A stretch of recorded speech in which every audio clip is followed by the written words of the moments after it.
Hello everyone, I am Ifra. Hope you are doing well. तो start करते हैं आज का टॉपिक। आज हम पढ़ने वाले हैं एडवांटेजेस और डिसएडवांटेजेस इनडायरेक्ट टैक्स के। ठीक है, फिर ये डायरेक्ट और इनडायरेक्ट का टॉपिक कंप्लीट हो जाएगा। आज इनका लास्ट सेशन है। हमने सभी मोस्टली इनमें सभी चीजें देख ली हैं। तो अपने थ्योरेटिकल नोट्स पर आते हैं और इसमें लिखेंगे, यहाँ पर पहले पढ़ेंगे एडवांटेजेस इनडायरेक्ट टैक्स। तो इसमें आपको पता है इनडायरेक्ट टैक्स जो है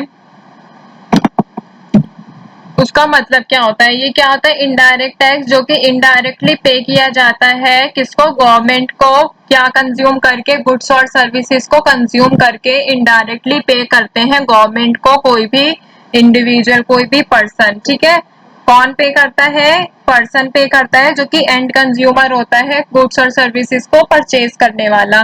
फिर बात का आती है कि इसको हम शिफ्ट कर सकते हैं या नहीं शिफ्ट कर सकते। तो हम इसको शिफ्ट कर सकते हैं। ठीक है, मतलब कि ये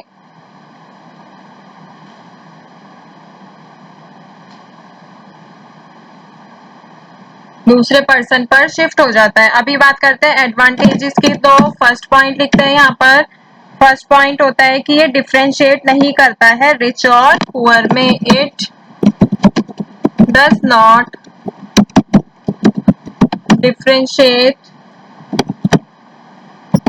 between the poor and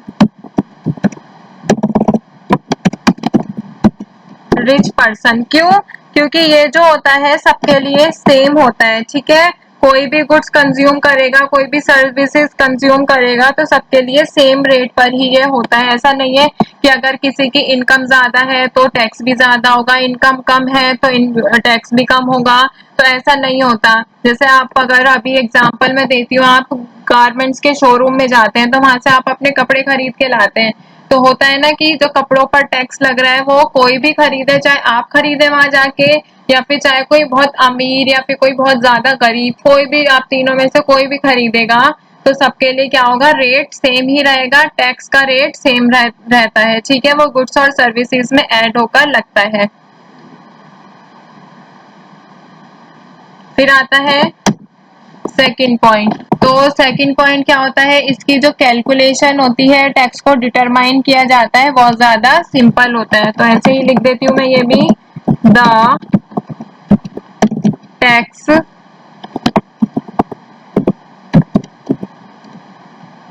calculation and determination is very simple and easy. बहुत ज्यादा सिंपल होती है और इजी होती है। क्यों कहा गया है ऐसा? क्योंकि ये जो इजी होता है इसको पे करना, इनडायरेक्ट टैक्सेस को पे करना बहुत ज्यादा इजी होता है। जब भी हम कोई भी गुड्स और सर्विसेज परचेज कर रहे होते हैं तभी हम इसको पे कर देते हैं। ठीक है, थर्ड बात आती है, थर्ड एडवांटेज, मतलब कि इसका थर्ड मेरिट क्या है। जैसे डायरेक्ट टैक्स की तरह ये नहीं होता, इसको कलेक्ट करना भी इजी होता है। यहाँ पे मैं लिख देती हूँ, easy to collect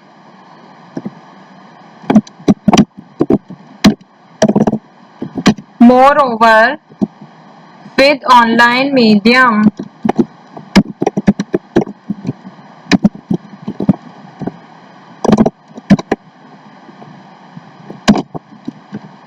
tax filing and collection has become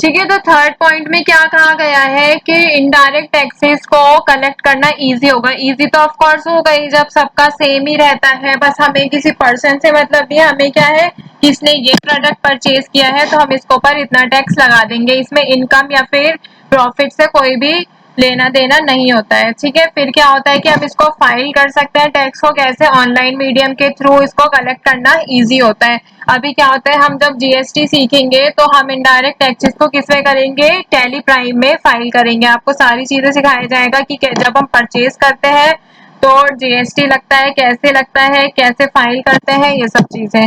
फिर फोर्थ पॉइंट आता है, इसमें कोई भी थ्रेट नहीं होता है टैक्स इवेजन का। तो यहाँ पर लिखते हैं there is not any threat of tax evasion. Tax evasion मतलब कि कोई भी पर्सन इसको अवॉइड नहीं कर सकता, सभी पर्सन इसको पे करेंगे ही, ठीक है। अब आती है बात डिसएडवांटेजेस की।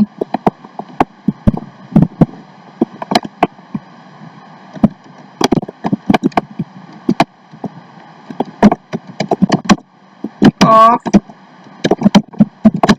Indirect tax. तो डिसएडवांटेजेस की अगर बात करें तो इनडायरेक्ट टैक्स के ये भी 3-4 मैं आपको लिखवा देती हूँ जो जो इम्पोर्टेंट है।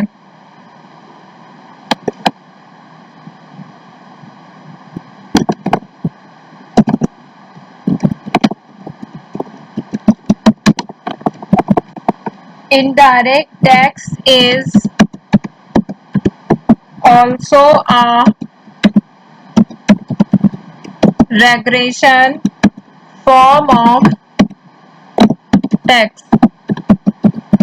ऐसा क्यों कहा गया है, इसमें does not differentiate between the rich and the poor. तो इनडायरेक्ट टैक्सेस जो होते हैं वो चैलेंजिंग रहते हैं पुअर के लिए। क्यों? क्योंकि देखिए आप फोन खरीदने जा रहे हैं, उस पर मान लीजिए 18% चार्ज लग रहा है, तो हम लोग मतलब कि नहीं खरीद पा रहे हैं, हम लोग गरीब हैं, तो हमारे लिए वो क्या होगा, ज्यादा हमें वो भारी लगेगा देना। और जो कोई अमीर लोग होता है वो उसको इजीली पे कर पाएंगे। तो ये सबके लिए सेम तो होता है, बट ये पुअर लोगों के लिए क्या होता है, थोड़ा सा प्रॉब्लमेटिक हो सकता है कि उनको ये महंगा लगता है, ठीक है। तो इसीलिए क्या कहा गया है, इसको रेग्रेशन फॉर्म ऑफ टैक्स भी कहा गया है, यही इसका क्या है, इसकी कमी है। सेकंड पॉइंट की अगर बात करें, indirect tax increases the cost of goods and services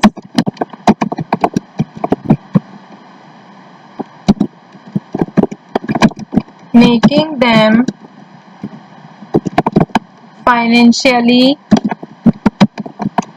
dearer for people। अब इसको एक्सप्लेन करेंगे, ठीक है, with limited resources।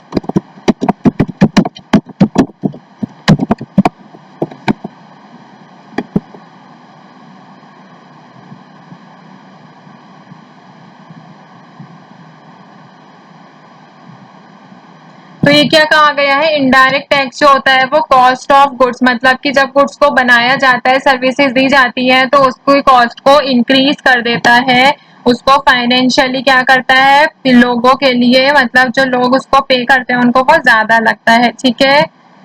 तो इनडायरेक्ट टैक्स से कोई भी चीज या गुड्स और सर्विसेज की जो कॉस्ट होती है बढ़ जाती है, जिससे क्या होता है, लिमिटेड रिसोर्सेज वाले लोगों के लिए वो फाइनेंशियली रूप से महंगी हो जाती है। यही मैंने आपको बताया है अभी इससे पहले भी, ठीक है। तो थर्ड बात देखते हैं अभी, थर्ड पॉइंट क्या कहता है, एंड इनडायरेक्ट टैक्स, या फिर बोल सकते हैं and indirect tax is increases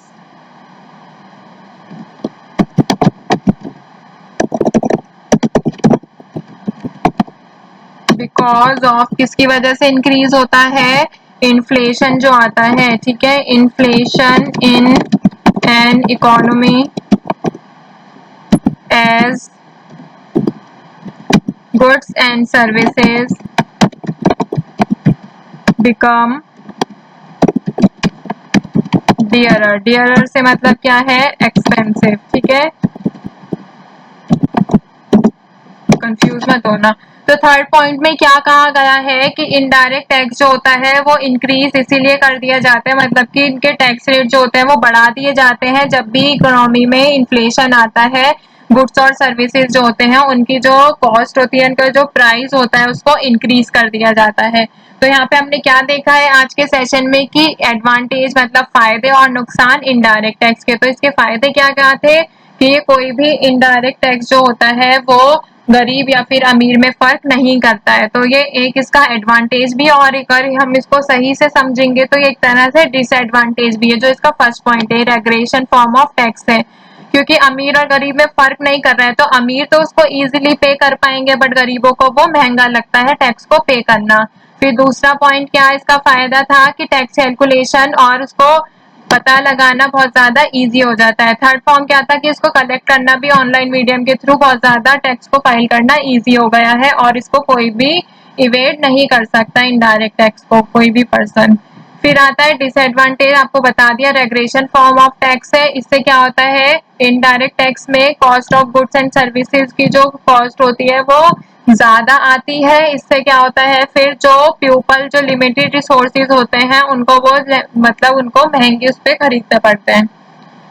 फिर थर्ड पॉइंट क्या है इनडायरेक्ट टैक्स जो होता है वो इंक्रीज कर दिया जाता है क्योंकि इन्फ्लेशन आ जाता है इकोनॉमी में, तो गुड्स एंड सर्विसेज महंगे हो जाते हैं जिससे क्या होता है फिर से गरीब लोगों को प्रॉब्लम ही होती है।